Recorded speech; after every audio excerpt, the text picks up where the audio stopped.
Tá aparecendo a tela para vocês? Ainda não, professora. Vixe, eu achei que tinha uma janela. Vamos lá. Compartilhar. Ocultar. Acho que agora foi. Foi agora? Sim, agora está aparecendo. Tá bom. Hoje nós vamos conversar um dos grupos de fungo mais importante que existe, eu considero até no planeta, tá? Mas, em compensação, ninguém conhece muito sobre ele, ninguém fala. Por isso que eu falei que essa reportagem do Globo Repórter,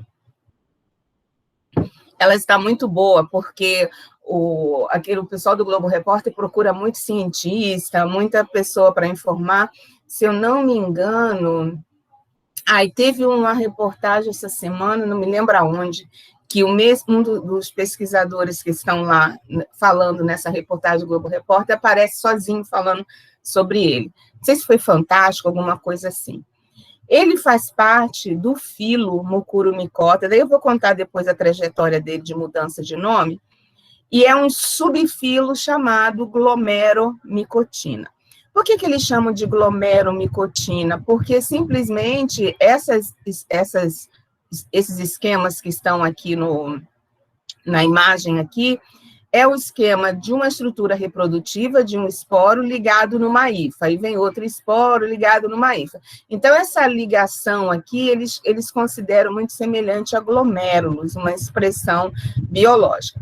Nós já vimos fungos aquáticos, nós já vimos os fungos dos açúcares, hoje nós estamos vendo os fungos micorrízicos. Micorriza é uma associação simbiótica de fungo com raiz de planta, rhiza de raiz e mico de fungo, tá? Aí nós vamos ver algumas terminações, alguma complementação.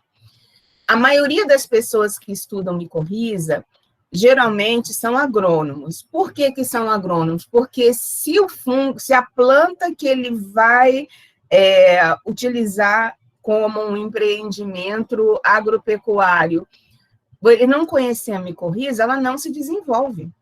Então, a maioria dos estudos tem a ver com isso e a gente aproveita para ver a parte ecológica também, tá? Vamos começar falando de como que esses organismos estão. Eu falei no primeiro dia de aula que esse autor aqui, que tem esse nome impronunciável, né, junto com mais 60 outros pesquisadores do mundo, publicaram, né, o ano passado, a revisão do posicionamento dos fungos, e aí ajustaram os nomes deles, tudo fundamentado pelo DNA. Inclusive, nesse artigo, tem vários brasileiros que participaram, tá? Aí nós vimos que, por conta dessa reclassificação, os antigos zigomicotas se subdividiram em 2 filos. Esse aqui nós vimos um subfilo dele semana passada, e hoje, de Mucurumicota, a gente vai ver o subfilo glomeromicotina, tá? E a sua importância ambiental, que ela é fundamental, tá? Eu fiquei hoje de manhã, que eu vi quando eu fui abrir a aula, que eu não mandei o artigo, a parte da Bononi sobre zoopagomicota, daí eu vou mandar para vocês, e tem também uma parte do livro da Bononi que fala de glomeromicotina. São 2 páginas muito boas, que eu acho que vocês não vão encontrar em outro livro. Vai estar com o nome antigo, porque antigamente estava dentro de zigomicota. É só atualizar o nome, tá? Uma das primeiras coisas que eles começaram a ver que esse grupo era diferente, e aí colocaram ele como um filo, vocês vão encontrar muito sobre glomeromicota, né? Foi esse trabalho aqui, ó, que é o trabalho, ai meu Deus, esqueci, mas à frente tem o nome dele, não vou ter aqui o nome, mas à frente tem o nome, que a pessoa que mais estuda glomeromicota é uma equipe alemã, tá? Então colocaram como um filo, porque eles viram que ele era muito próximo dos fungos superiores, os fungos mais avançados, tinha uma afinidade filogenética. Daí eles colocaram como um filo. Isso em 2002, e aí foi passando, tanto que eles chamaram o novo filo de fungo, porque inicialmente, e naquela época, os estudos de DNA não eram tão detalhistas. Ainda na revisão dos fungos brasileiros, quantos fungos tem, também está como filo. 157 foram identificados para o Brasil até o ano de 2015. Ele não é um grupo que tenha muitas espécies, né? 2014, lá o livro do McAuliffe Espata Fora, né? Também, o que aconteceu com ele? Ele também está como um filo, ele está aqui, ó, Glomeromicota. Ele saiu um pouquinho, inclusive, ó, está dentro dos grupos afins dos antigos zigomicetos, tá? No livro de Biologia Vegetal, nós vamos observar que ele vai aparecendo evolutivamente. O livro também o colocou como Glomeromicota, irmão próximo dos fungos mais avançados, Asca e Basidium micota. Então, nós estamos caminhando evolutivamente. Nós começamos nos microsporídeos, falamos dos quitrídeos, entramos nos mucuromicota, zoopagomicota e chegamos aqui. Então, nós estamos indo para um nível superior. Então, ele é um grupo intermediário entre os fungos mais primitivos e os fungos mais avançados, tá? A única diferença que ele vai ter é a formação por mitose, tá? Agrupados ou isolados esses esporos. E a Asca e Basidium micota tem formação por meiose e mitose. E uma outra diferença que vai ter, não sei se vai aparecer aqui agora, que ele ainda mantém o micélio cenocítico, sem formação de células, enquanto a Asca e Basidium micota já ocorre a septação do micélio. Nós vamos ver nas aulas de Asca. Então, esse aqui é um artigo mais recente, que nós vamos, 2016 já, que voltou com ele para dentro dos grupos de mucuromicota, né, junto ao subfilo, próximo ao subfilo dos fungos dos açúcares. Então, nós estamos vendo aqui. Por quê? Ele também busca açúcares, mas ele tem uma diferenciação. Ele não tem reprodução sexuada, só reprodução assexuada, tá? E é considerado o subfilo mais avançado de mucuromicota. Se a gente observar aqui, ó, nós vamos ver que quando a gente pega a árvorezinha, ele se distancia dos demais de mucuromicotina, tá? Na escala do tempo, como ele é um fungo que se associou às raízes, ele vai surgir exatamente, os registros fósseis dele, né? Lembrando que a informação mais antiga é a informação que a gente tem do registro fóssil, né? O registro fóssil dele vem com as primeiras plantas terrestres. E as primeiras plantas terrestres, mas a fim tem uma ilustração dessa, que eu vou voltar a esse tema, já que saíram da água, a água não está mais envolvendo o corpo delas, que antigamente, quando estava dentro da água, o nutriente estava dissolvido na água e ao redor do corpo, ela saiu da água, ela precisa de um mecanismo para buscar nutriente para viver. E aí, algumas vão se associar com os fungos. Então, ele vai surgir aqui no Ordoviciano, 420 e poucos milhões de anos atrás, tá?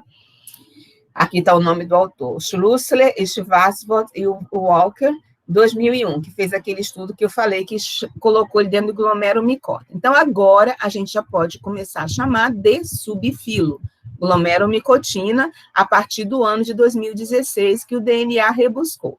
Mas, em 2001, eles fizeram esse estudo. Quando eles fizeram, essa parte das ordens não mudaram até hoje. O pessoal já refez.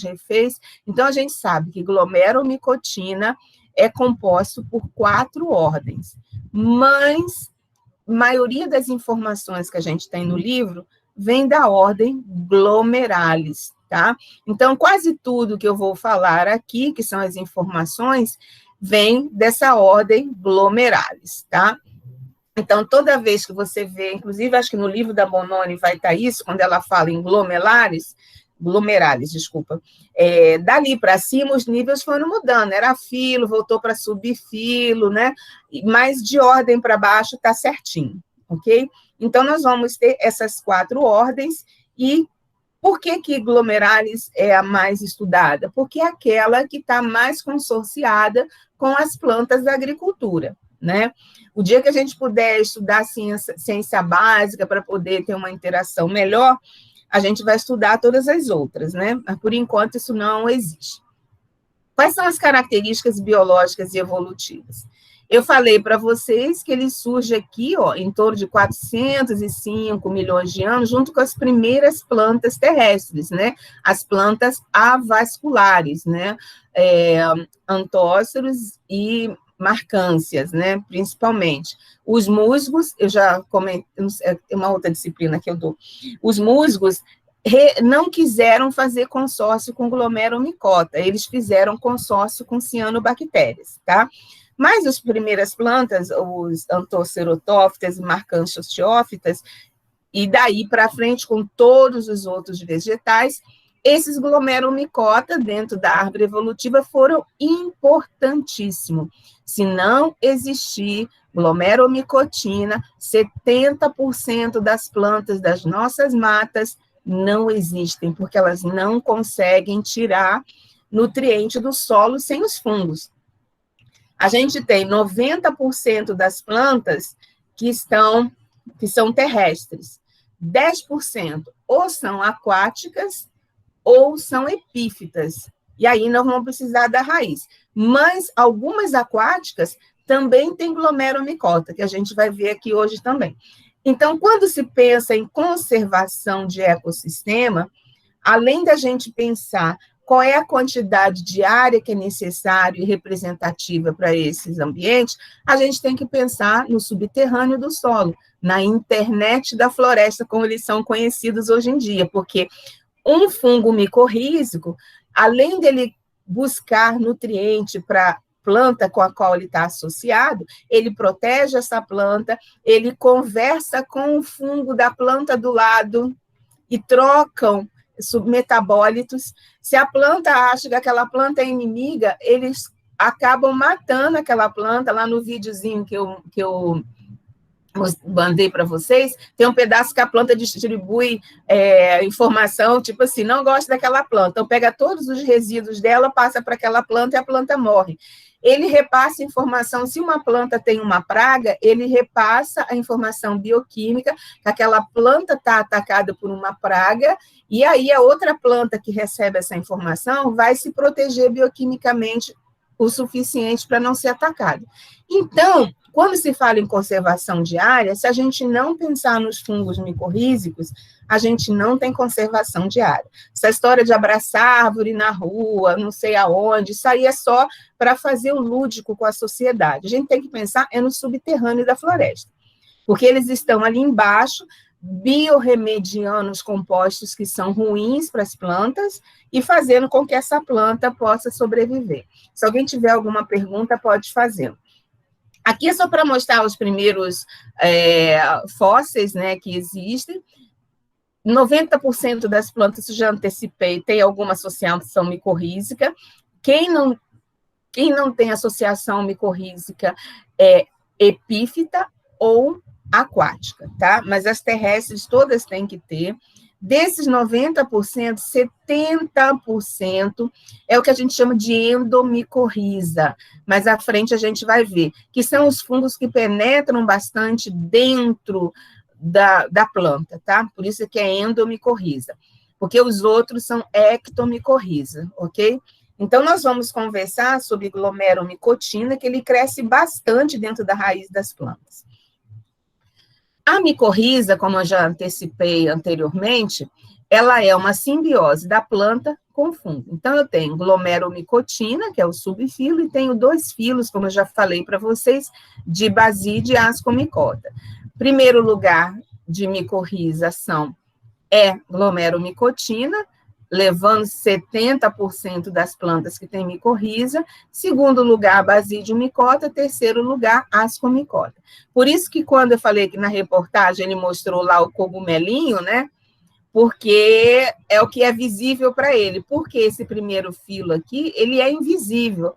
Mas, assim, por ele não ter estrutura de reprodução assexuada, sexuada, aliás, que cresce, por exemplo, o cogumelo é resultado da reprodução sexuada. Daí a gente não vê, ele fica de forma subterrânea. Aqui ele está representando um que é basídio micota, e onde está essas bolinhas aqui, azulzinho, né, que a gente não vê o corpo reprodutivo, são os glomérulos micota. Então, tem planta que se consorcia com basídio micota e tem planta que se consorcia com glomérulo micota. Daí ele não vai ter estrutura visível fora do solo. Inclusive, ele não vive fora do solo, tá? E a importância da micorrização é, como eu falei anteriormente, uma árvore pode se comunicar com outra, sendo ou não de mesma espécie, tá? E elas trocam informações. E essas informações, elas são benéficas, porque elas podem distribuir elementos nutritivos, elas podem também afetar a vizinha, porque ela não quer que a vizinha se desenvolva ali e retire todos os seus recursos, né? Ela pode formar uma para outra que está sendo atacado por pragas, e aí a outra vai começar a se proteger desse ataque de praga. Tudo, se a gente lembrar, é bioquímica. São respostas bioquímicas e de substâncias que as árvores produzem. E isso é um mecanismo fantástico, porque a árvore ela não anda, ela fica ali parada, né? Então, o solo, para ela, é uma interação. Por isso que o pessoal fala da proporção. Se a árvore tem XX ocupação de copa, ela vai ter 3 vezes mais de sistema radicular. E nós vamos ver o que essas micorrizas fazem de fantástico, tá? Açúcares e aminoácidos são fornecidos pela planta a esses fungos. Então, eles estão buscando açúcares do mais diferentes tipos, aminoácido, mas a vantagem que ele dá para a planta é muito maior. E a gente vai ver um pouquinho. Então, glomerulomicotina. Meiose desconhecida no grupo. Por que é desconhecida? Porque não tem reprodução sexuada, é tudo por mitose. Não tem célula flagelada, não tem reprodução sexuada, não tem corpos reprodutivos resultantes da reprodução sexuada. Eles são simbióticos obrigatórios, eles não vivem sem a sua árvore amiga, ou a sua samambaia amiga, ou a sua hepática, ou antócero amigo. Não existe isso. Alguns, né, têm simbiose com cianobactéria. Nós vamos ver um pouquinho à frente. E outros utiliza a simbiose dele com cianobactéria para repassar para o vegetal aqueles nitrogênio e fósforo que o solo está ruim. Então, ele se consorcia com a cianobactéria, consorcia com a planta, mas o ganho é ele passar da cianobactéria para a planta, né? Então, ele vai utilizando os recursos que ele pode utilizar para beneficiar a sua planta amiga, porque ele vai receber açúcares em troca, tá? A reprodução assexuada é muito intensa, ele forma muito esporo fora do corpo da planta. E por que ele forma muito esporo? Porque quando você planta lá o feijãozinho, vocês vão ver que eu fiz uma aulazinha simulada de prática, de uma experiência que a gente fazia no tempo real no laboratório, né? Quando o feijãozinho, se você abrir uma semente de feijão, você vai ver que lá dentro tem uma planta em miniatura. Então, cada cotilédone do feijão é a reserva de energia que a planta-mãe passa para o futuro, para a futura planta. Então, conforme a planta vai crescendo, os cotilédones vão encolhendo, né? Porque é a poupança que mamãe deu para aquela plantinha se desenvolver. Quando acabar com aquele cotilédone, se a raiz não encontrar com o esporo do fungo, seja glomerulomicotina ou basidiomicotina ou ascomicotina, essa planta vai morrer. Ela não se desenvolve mais, ela fica muito raquítica, porque a zona pilífera, que o pessoal da anatomia vegetal fala, que é por onde se absorve, a zona pilífera absorve 10% do que a planta precisa. 90% são os fungos que estão associados com elas. Tá? Então, esse processo de simbiose ele é muito tenso. As hifas, elas são hifas que não têm septos, elas têm muito núcleo, ela tem uma corrente citoplasmática muito intensiva, à medida que ela absorve nutriente, ela já vai dentro dessa hifa, é como se fosse uma indústriazinha, ela vai falar assim, minha planta gosta disso, minha planta não gosta, passa para o solo de volta, né? Ela já vai processando substâncias para ela entregar para a planta, desde substâncias nutritivas, as substâncias de proteção daquela planta, tá? Então, nós vamos ter nesse fungo que tem um micélio verdadeiro, com hifas cenocíticas e sem células flageladas alguma, né? Ele é um fungo que tem um crescimento muito rápido, ele pode estar a mais de 60 quilômetros da planta a qual ele está consorciado, ele vai percorrendo o subsolo da floresta, principalmente em busca de água. No cerrado, isso é muito importante, porque o lençol freático do cerrado ele é muito subterrâneo. Nas outras matas, o lençol freático ele é um pouquinho mais acima. Então, numa época de seca, esse fungo ele vai crescer procurando umidade abaixo desse solo, para repassar para essas plantas, né? Então, ele vai tendo uma importância muito grande. Aqui na microscopia eletrônica eu tenho a raiz, aqui eu tenho as hifas do fungo, e aqui eu tenho os esporos que essas hifas vão produzindo e vão deixar no solo para que outro organismo possa encontrar com ele. Assim, só chamando a atenção de uma coisa. Às vezes sua mãe ou você foi lá para o interior, vi uma planta bonitinha, quero plantar na minha casa, aí traz a planta para sua casa. Aí você chega em casa, vai lá na pia, tira toda aquela terra que estava na planta e planta. Morreu. Porque você tirou os fungos micorrízicos. Então, quando você pega uma planta, você tem que trazer pelo menos uma porção grande do solo onde ele está, para que você possa trazer as micorrizas, os fungos micorrízicos. Por isso que quando você vai tirar a muda daquele invólucro plástico, você corta o invólucro e coloca aquele torrão de terra com a muda também, que é para os fungos micorrízicos irem juntos, porque senão ele não germina, né? Então, tem que ter essa preocupação. Aqui é só para uma ilustração, só para mostrar que aqui eu tenho a hifa, né, que ela não tem septo algum. Aqui eu tenho o que tem dentro desse organismo, né, grânulos de glicogênio para dar muita energia, porque ele cresce muito rápido, tem um trabalho muito intenso, né? O vacúolo que vai estocando, que ele vai passar para a planta, né? O núcleo, existem vários núcleos, né? E mitocôndrias que tem que ter vários para dar um pouquinho de energia, ok? Então, aquilo que eu falei, você plantou o feijão, aí o feijão começa a germinar, primeiro sai a radícula, depois os cotilédones abrem, né? Então, à medida que esse cotilédone aqui durar, é o tempo que essa raiz tem para encontrar o fungo amigo dela, ou seja, ela crescer, ela tocar em algum esporo de fungo, que ela seja bioquimicamente compatível, aí esse esporo germina, a hifa cresce para o interior da raiz, e outro restante da hifa fica no solo para buscar nutrientes para ela. Então, quando acabar esses cotilédones aqui, se ela não encontrou com o seu fungo amigo, ela vai desaparecer do contexto, tá? Então, aqui o nosso feijãozinho tem 2 cotilédonos, o milho tem um cotilédono só, então, só para lembrar aquela diferenciação antiga. Aqui dentro eu tenho um embriãozinho, né? Que tem a parte que vai fazer fotossíntese, a parte que vai se transformar em estrutura de sustentação e a parte que vai se transformar em estrutura de fixação, tá? Então, essa é a importância de quando qualquer plântula cai no solo. Esse micélio cenocítico, que a hifa não tem nenhuma interrupção, só vai ter interrupção quando formar os seus esporos. Ela vai fechar aqui, a parte da célula que vai ficar depois desse septo vai se dilatar e vai se transformar num esporo. É este esporo que a planta tem que encontrar. À medida que a radícula vai crescendo, ela toca na parede desse esporo e existe uma afinidade específica. Tem algumas espécies de glomerulomicotina que se consorciam com várias plantas. Tem outra que é só uma planta só. tá? Que ela se consorcia. Então, tem isso.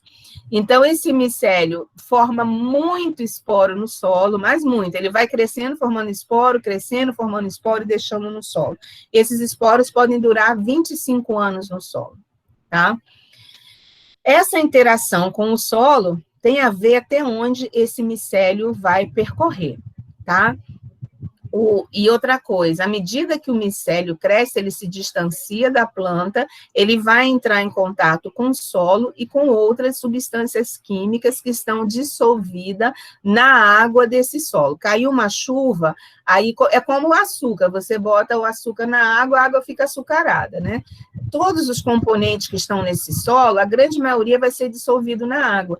E é função do fungo saber qual é o componente que interessa à planta que o alimenta, tá? Então, ele vai fazer um processo de biorremediação. Se não interessar, ele devolve para a planta, se interessar, continua até ir para essa planta.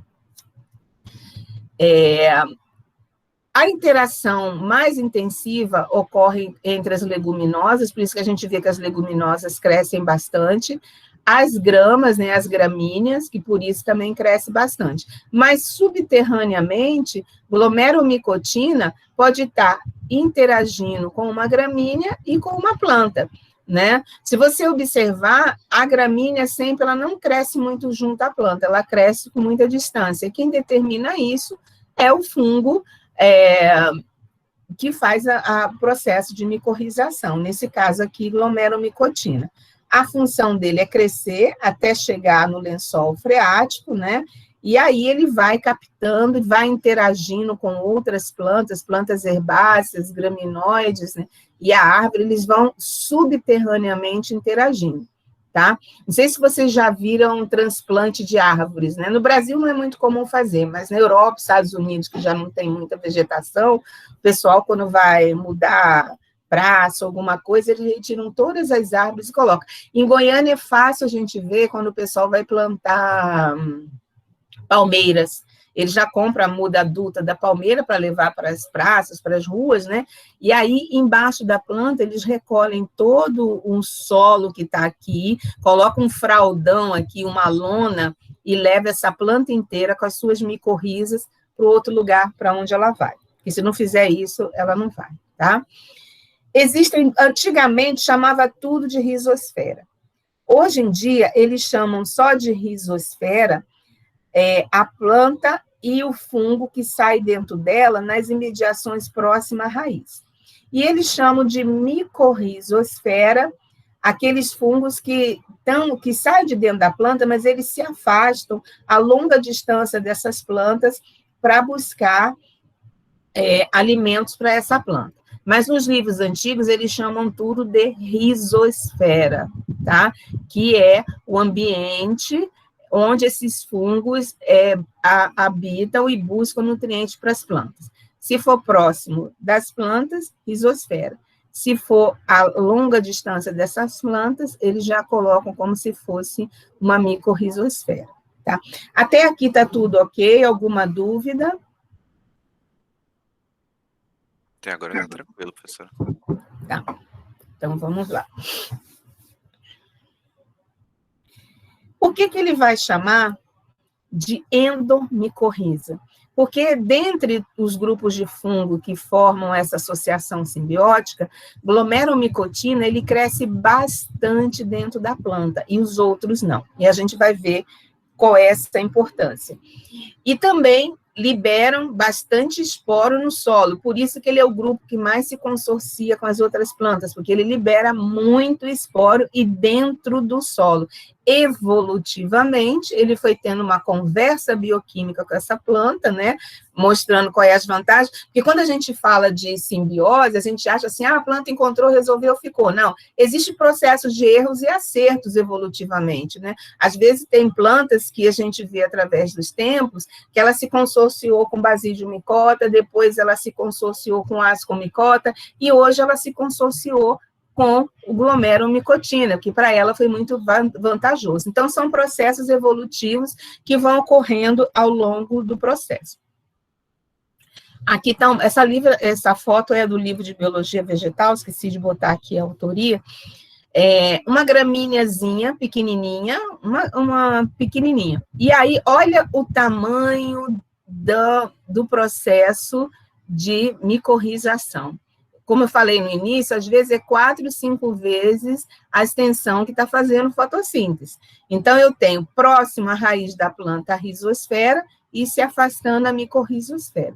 Se a gente fizesse aquela experiência de feijãozinho que vocês vão ver na aula simulada que está na prática, como a gente faz no PET, quando você tira o papel alumínio, você vê em volta do PET tudo esbranquiçado, a gente consegue ver isso, tá? A olho nu no laboratório, tá? Existem algumas plantas aquáticas que também mantiveram o consórcio com as micorrizas, dando um exemplo aqui do aguapé. E o aguapé, ele acaba crescendo muito, porque mesmo dentro da água, manteve o glomerulomicotina, e ele consegue absorver a água, ele consegue absorver substâncias, ele botou aqui solo, mas não é propriamente solo, né? São substâncias nutritivas, né? E através dos íons de cádmio da raiz, como as raízes são muito curtas, ele consegue, esses íons de cádmio consegue favorecer o crescimento. Outras espécies do mesmo gênero já não têm tanto essa sorte. E aguapé é uma praga. Se você olhasse num reservatório, se o reservatório tiver muito eutrófico, às vezes você olha assim, você vê a planta crescendo. Tem aguapé que cresce 5 centímetros ao dia. Tá? Por conta esse consórcio que ela manteve ao retornar para a água, né? Então, a gente vê que aqui ele botou uma fotinho das micorrizas que estão nessas raízes subterrâneas e é de glomerulomicotina. Qual é a função? Primeiro, atenuar o estresse causado por excesso de metais na planta. Voltando aqui de novo ao cerrado. Cerrado é um solo que tem muito ferro, é um solo, aquela porção mais argilosa. Na porção arenosa tem muito alumínio. Então, esse estresse permite que a planta não receba, por exemplo, excesso de ferro, excesso de alumínio. Né? Tem algumas plantas do cerrado que usam alumínio nos seus frutos, nos frutos brilhosos, furtacores que tem. Então, na época da floração, o fungo permite que se passe um pouquinho de alumínio na planta, mas o restante do período, que não seja floração, esse alumínio não entra, tá? Então, ele vai atenuar esse estresse, principalmente por metais nas plantas, tá? Evitar o acúmulo de concentração tóxicas em diferentes tecidos da planta, porque se não passa a substância estressante e outras substâncias tóxicas, o que vai acontecer? Não existe esse processo. Quando teve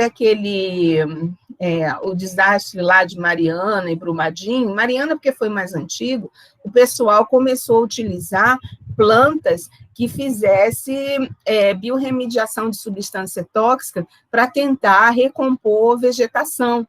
E isso você precisa entender se as micorrizas daquela planta faz isso, né?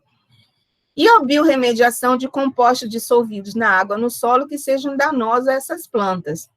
Às vezes, você tem 2 elementos, a planta não consegue processar, vamos supor, o nitrato. O fungo transforma o nitrato em amônia e passa a amônia para a planta. Então, tudo isso vai ocorrer dentro desse fungo. Então, se ela não tiver esse fungo, ela não vive neste solo. E tem uma outra coisa também, não sei se vou falar mais à frente, mas já vou dando um spoilerzinho aqui. Ele mata as pragas que estariam invadindo a raiz da planta, nematódios, bactérias, isso ele consegue fazer com muita eficiência. Então, a planta, ela vai precisar de fósforo, vai precisar de amônia, tá? Para isso, ela passa, qual é o dinheirinho de compra dela? Glicose, sacarose, frutose, ela passa isso para o fungo. E o fungo, com isso, vai ter energia para crescer, para se desenvolver, e lá no solo e buscar os componentes nitrogenados, lembrando que se não tiver NH4, que é o que a planta precisa, o NH3, ele busca nitrato, dentro dele ele faz a reação bioquímica para transformar em NH4, ele busca aminoácido, que aí ele pode passar os aminoácidos direto, ele vai buscar ureia e vai transformar em NH4. Então, essa é a função. Ele recebe o dinheirinho dele lá, o estímulo bioquímico, para ele crescer e não precisar nem gastar energia na reprodução sexuada, mas, em compensação, ele vai também fazer um trabalho muito intenso de repassar os primeiros compostos que a planta precisa, tá? E outro composto, né, o polifosfato.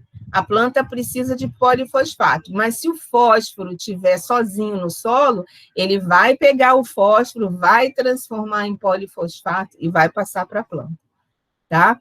Então, a função dele é passar nutriente para essa planta, nitrogênio e fósforo principalmente, e ele recebe carbono principalmente, tá? Carbono através de açúcares, tá?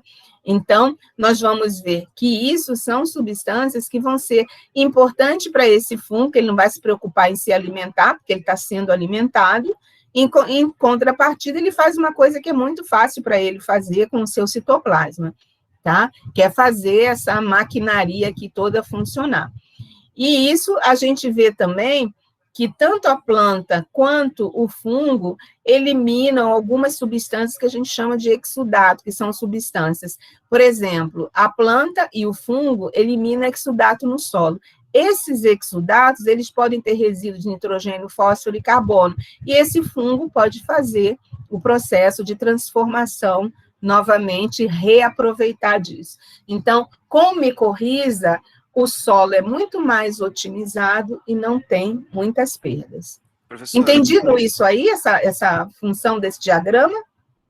sim, eu tenho só uma pergunta de como que a eutrofização desse solo estaria interferindo nessa simbiose. Você sabe me Qual informar? o quê? A eutrofização do solo, por exemplo, hoje a gente está O excesso de utilizando, nutriente. sim, 50% a mais de nutriente do que deveria, por exemplo. Então, vamos falar, se você tem muito nutriente, ele repassa muito alimento para a planta e a planta cresce. Por isso que você, quando vai eu falei que os agrônomos estudam bastante, quando eles colocam o nutriente é para o fungo trabalhar para a planta. Entendeu a situação? Não é para a planta crescer. É porque, tipo assim, eu fiz uma iniciação científica que mostrava a quantidade de nutriente entrando, né, e tinha efeitos diretos no tamanho da flor, na quantidade de néctar, Sim, na mas é o química do fungo pólen. que repassa isso. Isso seria trabalho do fungo, então, no caso ali, seria uma interação do fungo com ela. Tá, sim, tudo bem. porque a zona pilífera só pega 10% do que a planta precisa, e a zona pilífera, ela não faz a transformação. Por exemplo, a zona pilífera da planta, ela vai pegar só amônia. Ela não consegue pegar um nitrato, não consegue pegar um nitrogênio, ureia e transportar, entendeu? É o fungo que faz isso. Então, quando você vai fazer uma plantação lá, o nutriente que você dá é para o fungo. Tá certo, obrigado, professora. É para o fungo. Eu tenho um monte de planta aqui em casa, né? Botânico já viu, né? Uma coisa horrorosa. Então, quando você quer mudar de vaso e etc., o que você vai fazer? Primeiro, carrega toda a terra daquele vaso e passa para o outro vaso. E você coloca nutriente, você compra aqueles NPK, né? E tudo, e você coloca que é para o fungo, que vai sofrer um estressezinho quando mudar de vaso, poder se adaptar nesse novo solo que você está fornecendo, e para você favorecer ele, você já coloca o nutriente, a planta já passa os açúcares para ele, daí ele passa alguns dias, a planta começa a crescer, porque já teve retorno disso, tá? Aqui, para voltar lá para os nossos amigos agrônomos, né, eles estudaram várias plantas de uso de agricultura, então você vê, ó, o arroz, ele tem baixa conectividade micorrízica, ele precisa de pouca micorriza. Por que ele precisa de pouca micorriza? Porque os solos irrigados têm muita cianobactéria, então ele faz 2 consórcios, né, com a micorriza e com a cianobactéria. O feijão, alta. Mandioca, cresce muito rápido. Você planta mandioca, no instante você tem um retorno. E aí vamos ver, ó, milho, soja, sorgo, tudo tem alta interação. O trigo já tem uma interação média, daí você tem a dificuldade de você ter plantações de trigo, né? Andropógon, que eu não sei, não me pergunte o que é, que eu não vou saber o que é, vou ser muito sincero. tem uma alta interação. E aí vamos ver, ó, braquiária tem alta interação, né? E aí depois a gente tem outras plantas aqui, ó, celiosantes também, eu acho que usa como ração animal. E aí nós vamos ver outras plantas que vão ter alta interação e muito alta interação. Tá? Assim, o feijão é alta interação também, tá? Então, essas plantas, antes de você domesticar uma planta, ou seja, achei essa planta interessante, quero produzir para vender flor, produzir para vender alimento, você tem que estudar as micorrizas. Porque imagina você colocar uma planta que tem muito baixa interação ou nenhuma interação, você não vai conseguir que essa planta cresça rápido. No caso do arroz, você consegue porque ele tem as cianobactérias, tá? Isso é uma coisa de uma outra disciplina que eu estou dando, né, que fala dos biofertilizantes, e cianobactérias é um biofertilizante, tá? A araucária é uma coisa engraçada. A araucária, através dos tempos, ela se consorciou com 2-glomeromicotina. E esses 2-glomeromicotina vivem dentro da raiz. Então, quando o solo tem baixa quantidade de fósforo, o que vai crescer mais é a Gigáspora rósea. Quando tem um elevado consumo de fósforo, a Gigáspora rósea para de crescer, não atua muito passando nitrogênio e fósforo para a planta, o Glomus intrarradice é que vai ser atuar como micorriza. Então, tem plantas que usam 2, 3 micorrizas para fazer o seu processo de crescimento. Aí vai ao problema, vai ser uma planta difícil de você cultivar. Essas aqui todas é uma micorriza só. Então, você, além de você plantar, você tem que favorecer o encontro dessa planta com essas 2 micorrizas, tá? Esses 2 fungos micorrízicos, ok? Aqui tem um trabalho de Cavalcante, 2009, também, 2008, desculpa, com várias plantas de agricultura, ó, cenoura tem alto crescimento, vai tendo aquele, tem, ó, ipê-mirim tem alta, o jacarandá tem alta, jatobá já tem baixa. Então, já é uma planta que você vai ter muita dificuldade de você manter sua mudinha, etc, tá? Deixa eu ver se tem uma outra planta natural aqui, ó, maracujá amarelo, tem uma alta intensidade. Deixa eu ver se tem outra planta aqui. Não, praticamente é mais plantas agricultáveis que tem, são plantas que de arborização e tal, que eles também têm que estudar. Algodão, meu amigo, muito alta, né? Esse caupi eu não sei o que é. Mas nós vemos que eles precisam estudar, senão eles não transformam em... Como é que eu falo? A baúínia, ó, baúínia é baixa interação, então cresce lento a planta.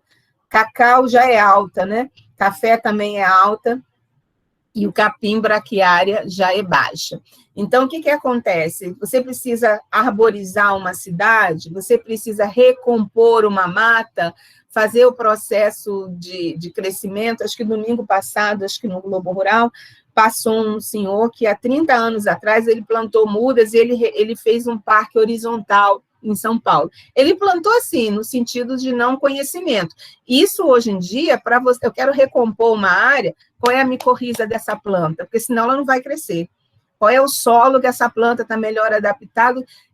Que, na realidade, o solo que a planta está melhor adaptado é o solo que a micorriza tem maior desenvolvimento, tá? Então, para ver. Aí eu volto àquela figurinha lá, e eu vou falar que existe endomicorriza e ectomicorriza. Glomeromicotina é endomicorriza porque ele cresce muito dentro da planta. E ectomicorriza cresce em volta das raízes e não se desenvolve muito dentro da planta. Vamos ver hoje as endo, quando chegar em basídio eu converso sobre as basidiáceas, tá? Então, nós já vimos que micorriza é associação entre hifas fúngicas e raízes de plantas. Ambos organismos nós vimos que obtêm nutrientes, tá? Ocorre somente nos chamados fungos superiores, porque a glomeromicotina, como nós vimos lá naquele primeira árvore da aula, ele está próximo dos grupos superiores, né? E é por conta da micorrização. Glomeromicotina cresce muito dentro da planta, e asco e basídio, eles formam um tapete em volta da raiz. Mais para frente a gente vai ver isso, tá? E aí, por que eu falo que ele cresce muito dentro da planta? Eu acho que um pouquinho mais à frente tem um videozinho, tá? O esporo está lá no solo, a raiz encontrou com ele, à medida que a raiz entrou em contato com ele, ele começa a germinar, esse esporo germina e tem uma hifa que cresce para dentro da planta e uma hifa que cresce no solo em busca dos nutrientes. Essa parte que está dentro da planta é que vai fazer a negociação da planta. Oi, me dá um açúcar aí que eu te dou o nutriente. Então, essa parte do micélio que está dentro da planta é chamado de micélio intrarradical, ou MIR. E o mesmo micélio que continua crescendo no solo é chamado de micélio extrarradical, ou MER. Então, é um único micélio, um único indivíduo, subdividido em duas partes. Dentro da planta, por isso que é endomicorriza, e fora da planta. Dentro da planta, não sei se vocês já fizeram anatomia vegetal, na aula de raiz, você vê que tem a epiderme, tem o córtex, né, e depois tem a região central, onde estão os vasos condutores. Então, passou a epiderme aqui, mais à frente eu tenho uma ilustração mostrando como é que ele consegue penetrar na planta. Passou a epiderme, ele vai crescendo, ele ocupa os espaços intercelular, que lá na anatomia eles chamam de apoplastos. Ele vai crescendo nos espaços. De tempos em tempos, ele cresce para dentro de uma célula, ele não mata essa célula, ele empurra o citoplasma dessa célula, e a hifa se subdivide bastante. E por lembrar uma árvore, ele chama essa estrutura de arbúsculo. Daí são fungos arbusculares também, né? Fungos micorrízicos arbusculares. Você vai encontrar muito essa sigla, FMA, tá? Então, são esses arbúsculos que as menores ramificações penetram o citoplasma e começam a fazer o intercâmbio. A planta passa o açúcar e ele repassa nitrogênio e fósforo nas formas que eu já comentei, ortofosfato e amônio, NH3 ou NH4, amônio ou amônia, né? E aí ele continua crescendo nos espaços intercelulares e ele forma uma vesícula grandona. Para que é essa vesícula? Nessa vesícula, ele vai acumular substâncias antibióticas, antiviróticas, antifúngicas, geralmente na forma de óleos. Por isso que tem muitas pessoas da cultura popular que pega raiz de planta para fazer medicamentos, né? Porque essas substâncias estocadas ali dentro, entrou uma bactéria, o óleo vai com essa substância e elimina através dos espaços intercelulares e impede que essa bactéria ataque a raiz da planta. Então, o MIR vai apresentar, além de hifas crescendo nos espaços intercelular, arbúsculos crescendo dentro das células para fazer as trocas e vesículas crescendo no espaço intercelular para substâncias protetivas. O MER vai crescer o micélio até onde der, distância, muito longe da planta. Tem MER que chega a alcançar 60 quilômetros para buscar água, para buscar nessa água os nutrientes dissolvidos, e ele vai deixando muito esporo. Daqui a pouquinho a gente vai ver o nome desses esporos, tá? Então, ele é composto por duas partes. Aqui, de novo, o MER, e aí o esporo, já está antecipando aqui, que se chama clamidosporo. Aí ele cresceu, aí ele vai se desenvolvendo no espaço, ele vai passando para dentro de células, formando vesículas, tá? Às vezes, numa célula morta, ele aloja bastante a hifa, cresce, daí a hifa sai, e nos arbúsculos ele não mata a planta, tá? Então, nós vamos vendo que esse organismo desenvolve bem no córtex da planta, aqui eu tenho a endoderme, que já delimita a região central da raiz, né? Então, na região cortical, que vai ser o intensivo. Aí você vai falar para mim assim, eu fiz anatomia vegetal. Na aula de anatomia vegetal, eu não vi essas hifas no córtex. Por que que não viu? Porque geralmente a gente corta as plantas, a gente passa por uma série de ácidos para preparar aquela planta, corar, etc., e daí ela mata o fungo. Mas se você quer ver uma coisa que é fácil de ver muitas vezes, Algumas orquídeas de solo, como a raiz é mais fininha, se você cortar o material vivo, você vê esses fungos, tá? Ah, isso aqui é um vídeo. Vamos ver se ele vai passar. Vocês estão vendo? Sim. Tá, o branquinho são os esporos. Aí as micorrizas cresceram, tá? Aí, à medida que ela cresce, o verdinho é nutriente e o azul é a água. Aí ele vai mostrar agora como que forma o mir, tá? A planta encontra o esporo começa a crescer, penetra na planta, nos espaços, começa a formar os arbúsculos, que é para fazer aquelas trocas, forma a vesícula, que é para proteger a planta, né? Enquanto isso, o esporo vai desenvolver o crescimento para buscar nutriente no solo, que já é o MER, tá? Aí nós temos a micorrizosfera crescendo para longe, né? E trazendo o transporte para a raiz, e a raiz manda para a planta, e a planta vai crescer. Ok? Isso? Ui, Jesus. Volta aqui. Passou demais.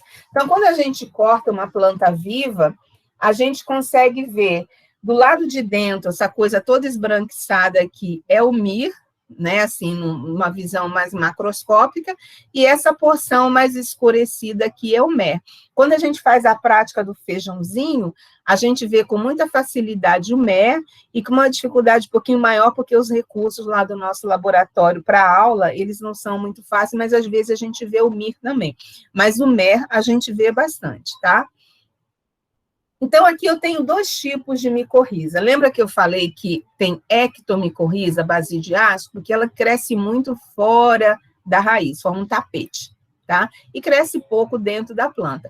O grupo de hoje é endomicorriza, porque ele tem um micélio muito ativo no córtex da planta, formando os arbúsculos, as vesículas, tá? Dentro da planta. Então, ele cresce, ele não reveste a raiz, né? Ele cresce, investe em crescer e fazer maior conexão com a planta, tá? Essa parte de fora é o mer e a parte de dentro é o mir. Na aula de basídia, a gente comenta sobre isso. Olha como é que isso ocorre. À medida que o feijãozinho lá cresceu, encostou aqui a parede do esporo com a epiderme da raiz, o esporo começa a germinar, começa a crescer, aí ele forma o que chama de hifopódio. Sabe um desentupidor de pia? Essa hifa, ela dá uma pressão na raiz, lá na epiderme, e ela começa a liberar moléculas de cálcio. Essas moléculas de cálcio vão afastando o citoplasma, mas não mata a célula, tá? Aqui está um caminhozinho amarelo, imagina que por trás o citoplasma continua. Passou da epiderme, vai para o citoplasma da célula do córtex, o parênquima, e aí ele passa, daí ele cresce no espaço das células do parênquima, aí ele continua liberando essa moléculazinha de cálcio, e aí chega no córtex, aí que ele começa a crescer e formar o arbúsculo, tá? Em nenhum momento, essa penetração feita pelas moléculas de cálcio vai matar essas células, ok? Então, cresce, vai formar esse hifopódio aqui, vários hifopódios, onde ele conecta com a raiz, e esse hifopódio começa a secretar cálcio, e o cálcio vai gotejar praticamente, vai afastando, à medida que o líquido vai passando, ele afasta. O cálcio também é bom para a célula, ele não mata essa célula, aqui como está aqui, eu lembro que ele passa, à medida que a hifa cresce, esse espaço aqui envolve essa hifa, porque a célula está viva, e ele vai continuando, passa a epiderme, até chegar à célula do córtex. E aí ele formar os seus arbúsculos, tá? E ele vai saber diferenciar bioquimicamente o que é uma epiderme com um parênquima, porque a epiderme, ela acumula muita água, e o parênquima acumula, é o tecido de reserva, acumula substâncias estoques, principalmente glicose, frutose, amido, né? Daí ele cresce, e aqui dentro, não é todas as células que ele forma arbúsculo, tá? Em alguma quantidade grande de células, mas nem todas as células. Ok? Aqui só para a gente ver foto de microscopia, né? Aqui, ó, um xilema aqui, ó. Aí aqui eu tenho as vesículas. Algumas dessas vesículas são muito perfumadas. Na região norte, o pessoal usa muito patchouli, que é uma raiz que eles fazem perfume, né? Aqui os arbúsculos, né, dentro das células do parênquima, aqui uma hifa penetrando nessa célula e formando arbúsculos também, tá? Aqui, de novo, né, os arbúsculos, bem desenvolvido, elas são hifas altamente ramificadas, elas vão penetrar no córtex da célula, atuam na transferência de nutrientes, mas não penetram na membrana celular. Então, membrana celular não, no citoplasma, desculpa, aqui está errado, tá? Eles não penetram no citoplasma, eles atravessam a membrana e crescem dentro das células sem penetrar o citoplasma. Só tocam, a extremidade da hifa toca no citoplasma, mas não perfura o citoplasma, tá? Aqui, só para a gente ver de novo os arbúsculos, né? A hifa do fungo que é cenocítica, o núcleo não é detonado, o vacúolo também não, ela só quer fazer trocas, né? Negociações. Essas vesículas, geralmente elas são estruturas alongadas, dependendo da planta, elas crescem bastante, são reservatórios de óleos essenciais, algumas reservam nutrientes para quando a planta passar por um período difícil, como são as plantas do cerrado, que passa seca, que às vezes não consegue buscar muita água para essa planta, essas vesículas, às vezes, tocam nutrientes. E vai ficar no córtex da planta, no micélio intrarradical, no córtex. Quando elas reservam nutriente, esse nutriente vai sendo repassado vagarosamente para a planta, que até mesmo ela não está fazendo fotossíntese, ela não consegue passar muita glicose, frutose ou sacarose por fundo, tá? Então, é uma interação fantástica, né? Aqui eu dei exemplo aqui tem um exemplo de dois glomerulomicotina, no caso o glomus, que se consorcia muito com feijão, escutelospora, que é um outro com plantas naturais, o glomus, ele acaba formando uma cadeia contínua de arbúsculo, e esse aqui, ele forma regiões aonde promove a formação de arbúsculo. Então, existe uma diferenciação entre as estratégias evolutivas das espécies diferentes de glomerulomicotina ocupar a região do córtex da planta, tá? Isso aqui é contando uma historinha evolutiva, né? Quando as plantas, os organismos aquáticos estavam na água, as primeiras plantas a sair da água, que são os antóceros, primeira coisa que o antócero faz, como não está mergulhado na água, que precisa absorver nutrientes, ele vai se consorciar com fungo, tá? Então, as primeiras plantas se consorciam com fungo. Evolutivamente, tiveram algumas plantas que não fizeram micorriza, e daí elas morreram, não conseguiram evoluir, tá? Ou então passaram a viver epífita ou voltaram para a água. Então, no primeiro momento, a gente vai ter aqui os glomerulomicotina, né? E com isso a planta vai ficando muito intensiva, e logo naquele período devoniano, o crescimento intensivo se deve ao glomerulomicota, com um ou dois fungos consorciados, e aí chegamos às plantas terrestres, as angiospermas, que aí, além do glomerulomicota, eles se consorciaram com outros fungos, né, podendo se consorciar. À medida que essas plantas cresciam, a atmosfera tinha o excesso de carbono removido. Então, ele passa de parte por milhões, né, 4,5 partes por milhões, para 350. Então, o carbono, assim como a cianobactéria encheu a terra de oxigênio, a atmosfera de oxigênio, as primeiras plantas consorciadas com os fungos removeram CO2 da atmosfera, tá? Essa é uma ilustração muito engraçadinha, que eu gosto muito dela, que tem a ver com sucesso evolutivo, né? Quem saiu da água não quis fazer micorriza lá com glomerulomicota, que foi o primeiro grupo a fazer micorriza, ele não teve sucesso evolutivo. Teve algumas que ficaram evolutivamente, quero, não quero, ou então vou fazer consórcio com cianobactéria, que foi o caso dos fungos, das briófitas, né, dos musgos. aí o crescimento fica muito limitado. Agora, outras que conseguiram se consorciar com o glomerulomicotina puderam se afastar da água, porque uma vez se afastando da água, o fungo é que vai buscar água para elas, seja onde essa água estiver.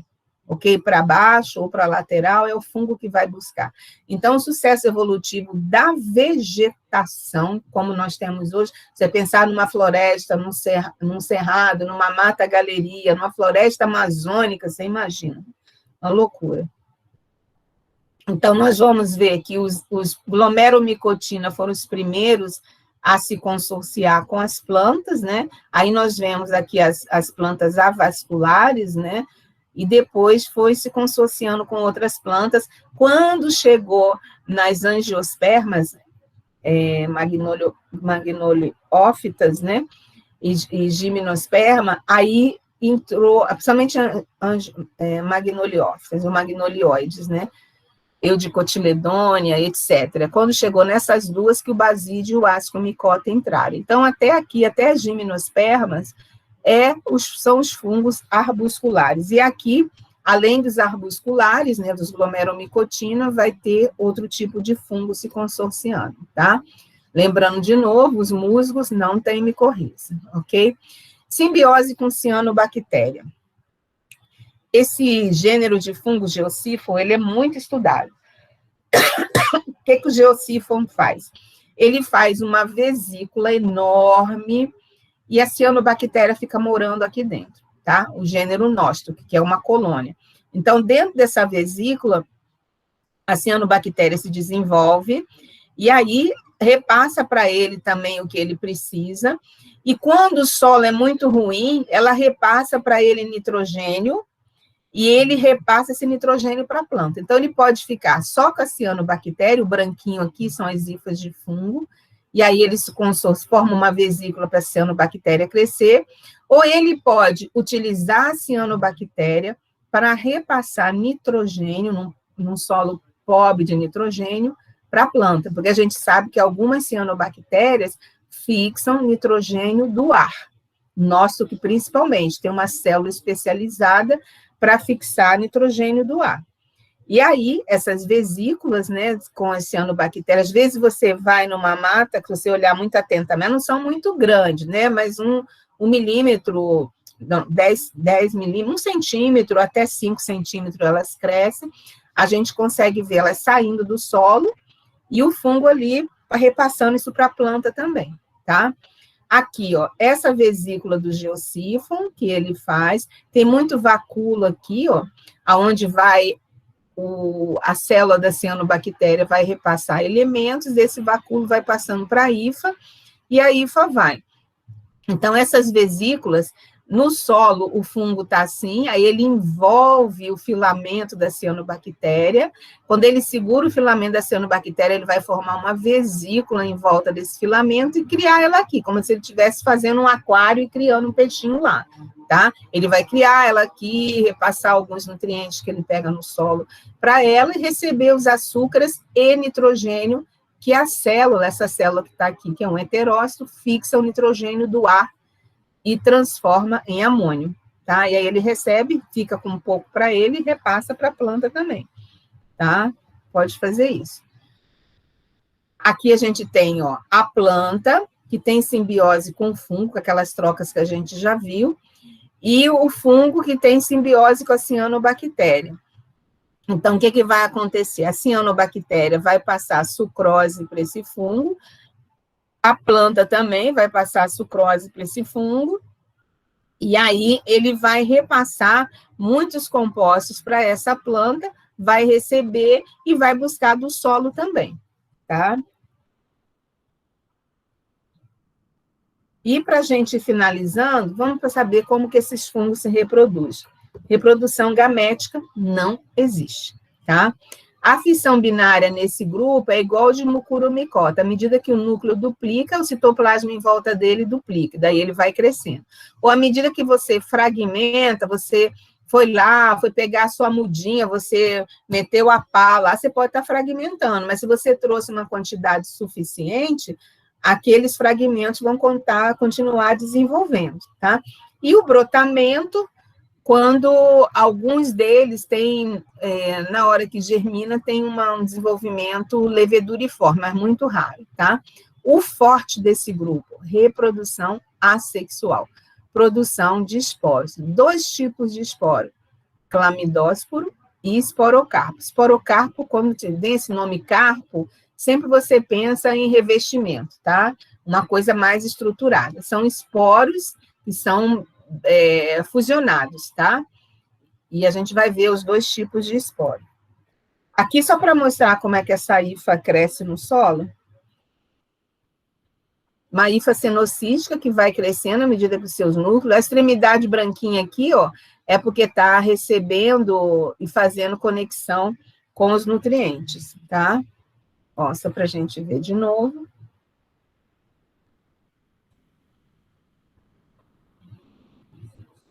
E ela vai se ramificando, né, que é importante. À medida que cresce, ela vai formando, ela septa uma porção e dilata, forma um esporo, tá? Esses esporos são chamados clamidosporo, e essa hifa, onde os esporos são formados, é chamado de clamídeas. Vocês vão ver que a gente pode encontrar, como no caso aqui do glomus, que se consorcia com feijão, ele faz um ramo, na extremidade do ramo tem um esporo, tá? São chamados de gemas ou clamidosporos terminais, tá? Gemas terminais, eles são hifas que vão ter, são ramificações que têm um esporo só na extremidade. Intercalar é como essa aqui, vem a hifa e forma um esporo, a hifa continua, forma outro esporo, fica como se fosse um colarzinho, tá? São as gemas intercalares ou clamidósporos intercalares, tá? Essas gemas intercalares, elas podem crescer dentro do vegetal, mas ela ocorre mais dentro do solo, tá? E as hifas intercalares catenulares são quando os esporos são grudadinhos um no outro, formando cadeias, tá? E aí também pode crescer dentro do vegetal, mas também pode desenvolver fora. A maioria dos glomerulomicotina formam hifas terminais no solo. A maioria dos esporos no solo são de hifas terminais, tá? Os esporos é a única forma da gente diferenciar os gêneros, por exemplo, ok? Não vou querer que ninguém saiba disso, mas a gente, às vezes, dá para fazer isso na prática, tem uma prática que a gente peneira solo, é meio assim, longa para preparar e chegar lá e montar e ver o esporo, né? A gente consegue ver os esporos com as suas camadas, né? Essas camadas são importantes para reconhecer. Quem quiser, eu tenho esse livro de Freitas e Carrenhos, que eles falam sobre, principalmente reconhecimento de esporos, essas coisas, tá? Aqui é um esporo terminal, tá? Aí tem os vários revestimentos, C1, C2, C3, ó, C1 é mais externa, C2 é intermediária, C3 é a camada mais interna, tá? C1, às vezes, tem essas, toda onduladinha, que eles chamam de pústula, e aí a gente vai para reconhecer esses esporos, tá? Aqui é só para informar, gente, ok? Aqui, ó, tá vendo? Fica com muita pústula, às vezes tem um que esse C1 é completamente liso, como aqui, ó, completamente liso, tem que ficar olhando. Aqui uma hifa intercalar, tá? Dentro do tecido vegetal, às vezes a gente consegue observar. Aqui, ó, uma que tem uma camada externa muito externa, C1 pequenininha, C2 enorme, C3 pequenininha, tá? Então, tem que ficar vendo. Então, no solo, a gente vai achar esses esporos. Aqui tem um esporo maturo e aqui tem esporos imaturos sendo formados, tá? Que é o grande desenvolvimento. Alguns autores acham que esses esporos que crescem por demais, tá? Eles seriam estruturas que foram criadas para reprodução sexuada, mas como não evoluiu, eles se transformaram em esporo. E os menores são os esporos também. Então, varia de autor para autor, tá? Aqui a raiz, e no solo, o mer, né, cheio de esporo, produz muitos esporos. Uma outra coisa que é importante, a gente vê se sai só um esporo por ponto, né, só uma hifa, clamídia por ponto, ou se saem várias hifas. e aí vai precisando ver os esporos para a gente ver.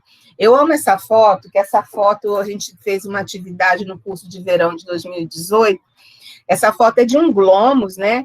Que a gente ficou na história da gente peneirar o solo, peneira e tal. E quando lá no meio do solo, a gente tem os esporos, né?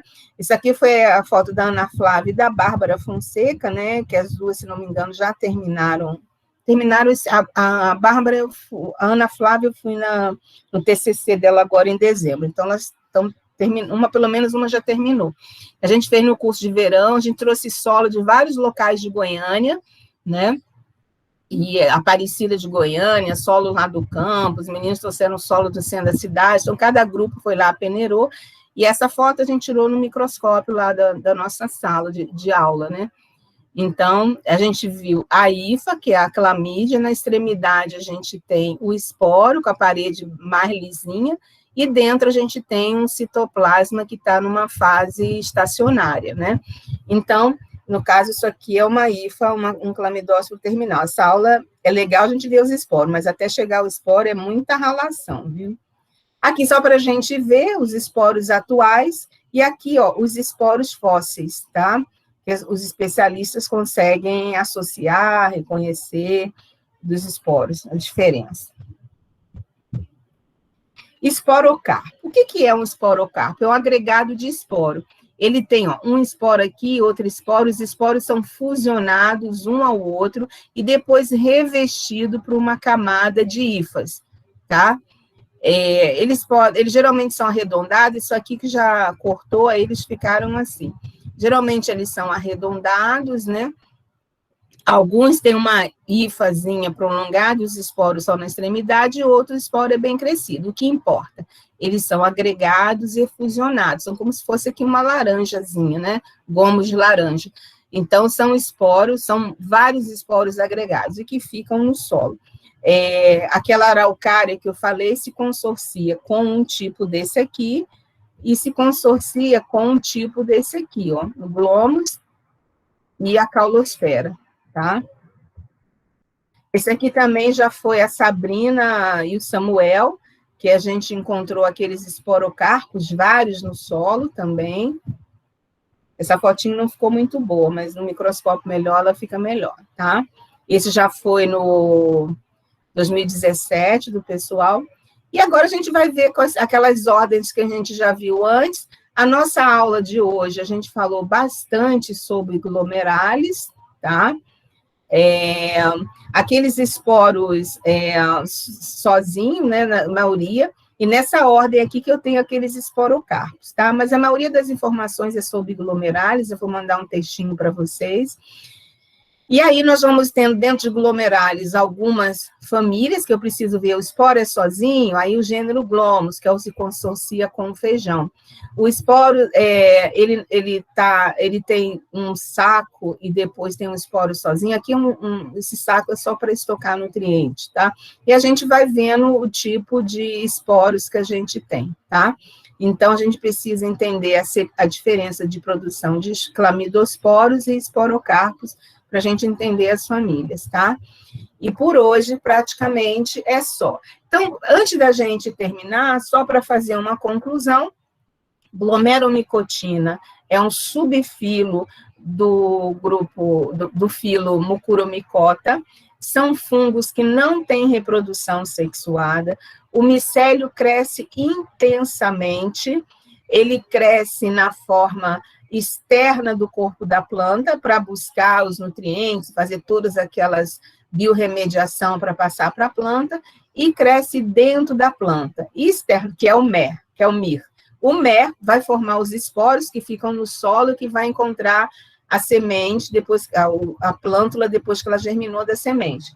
E o MIR, que é dentro da planta, vai fazer as negociações da planta, vai estocar substâncias protetivas na forma de óleo, vai estocar também substâncias nutritivas para épocas de grande dificuldade. Então, é um grupo bem diferenciado, cuja preservação dos ecossistemas terrestres depende muito dele, tá?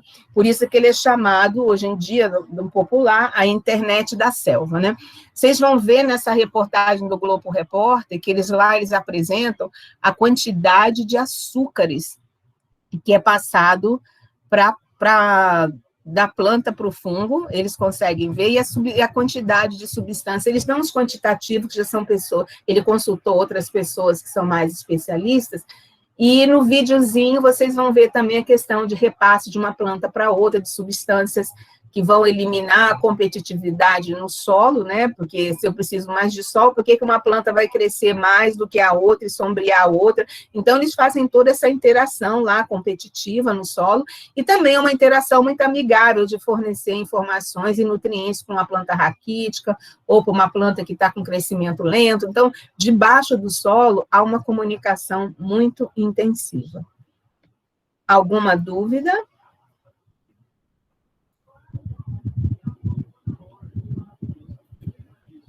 Alguma dúvida, gente? Por aqui ficou tranquilo, professora, muito bem explicado. Obrigado. Tá? Então, assim, quando vocês forem numa mata, passem a olhar com muito carinho para aquela mata, porque quanto mais sadia, mais os fungos estão interagindo no subsolo, estão conseguindo fazer as biorremediações, fornecer nutrientes. Se não tem nutrientes, se consorcia com uma cianobactéria para passar nitrogênio. Então, eles estão ali de forma muito interligada. Infelizmente, só tem um trabalho no Brasil, esqueci de falar, que as pessoas estudaram, eles estudaram isso porque foram processados, né? Aquela empresa lá na Amazônia que extrai caulin, lá no Pará, eles desmataram uma área muito grande da região, então eles foram processados, tiveram que recompor. Daí eles fizeram de uma forma que eles estudaram bem essas micorrizas, eles conseguiram replantar uma área de várzea. A área de várzea, assim, hoje não tem água, amanhã tem 9 metros de água acima, né? Então, a planta tem que resistir a esse estresse hídrico, de estar submersa. Não sei se vocês... Eu tenho um projeto na Amazônia, agora está meio parado, mas que a gente vai muito para a Amazônia, de repente você está lá andando de barco, você olha, tem um ipê florindo lá debaixo d'água, coisa louca, né? A Amazônia é uma coisa, assim, muito, muito doida. E aí a planta tem que resistir a essa cobertura de água, né, e até mesmo fazer fotossíntese debaixo d'água. Então, eles estudaram essa parte da várzea, que é a parte mais crítica, eles conseguiram recompor, replantar, chegou o ciclo de água alta, as plantas permaneceram, porque eles estudaram as micorrizas, que são micorrizas diferenciadas. Então, se uma pequena área do Amazonas, eles fizeram isso, ganharam até um prêmio mundial, né, de reconstituição de área de várzea, que ninguém tinha feito isso no mundo, etc., mas eles só fizeram porque eles foram processados, acho que não teria nem gasto dinheiro aí. Então, existem poucos estudos ambientais, os estudos que tem mais são os agrônomos, que querem domesticar plantas, aí eles vão estudar quais são as micorrizas e tal, se a planta não tiver a micorriza, ela não vai crescer, é igual a mata, se plantou, mas se ela não encontrar nenhum fungo que ajude ela a se alimentar, ela não vai se desenvolver, tá? Então, deve você pensar numa mata que está crescendo, imagina um mogno de 80 metros de comprimento, até onde essas micorrizas vão, né? Não só 80 metros, além da fotossíntese que ele faz, o carbono que ele acumula para formar a madeira dele, que é muito densa, né? Precisa de muita fotossíntese, aí precisa de muito nutriente para fazer aquilo. E isso tem a ver com os fungos que estão lá interagindo com eles. Ok? Eu não estou na dúvida se eu mandei a atividade prática. Se eu não mandei, eu vou mandar agora, que ela já está pronta, eu vou mandar assim que eu sair daqui, tá bom? Se não tiver dúvida, a gente está encerrando a nossa aula agora. Eu vou esperar chegar a gravação e eu posto o link, tá?